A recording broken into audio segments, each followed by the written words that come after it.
Hasani, huyu bondia ameanza raundi ya kwanza mpaka ya 6 akiwa anamwangalia Selemani Kidunda, lakini kwenye raundi ya 6 alionekana ndio power yake imeongezeka mpaka kuna watu wakawa na wasiwasi labda kuna kitu amepewa. Ni bondia wa namna gani ambaye wanaletewa Watanzania?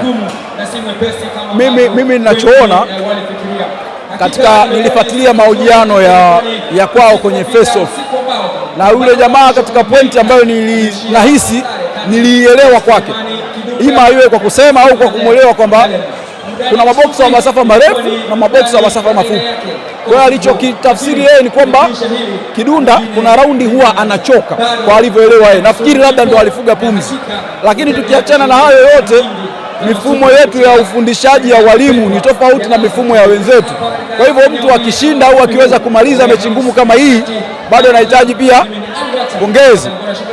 Wenzetu wana walimu ambao akiwa anafanya mazoezi anafundishwa kupiga right mguu ukunje, left hook mguu ukunje. Walimu wetu sisi wanaona raha ukiwa unapiga ngumi zenye nguvu kwenye padi.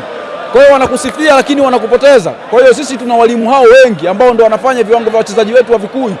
Wenzetu wana walimu ambao kila siku wanakuwa na maarifa mapya ya kuwafundisha. Kwa hiyo hivyo ni vitu vya kawaida kwa kucheza na watu wa nje, kutupa changamoto kama hizi ni vitu vya kawaida. Unadhani unapokwenda kudefend title yako, ikitokea hilo pambano alijawa wakakuweka na huyu kwa siku za hivi karibuni, haiwezekani pambano lisiwe, kwa sababu mimi naishi kwa mifumo, siishi tu kama ndege.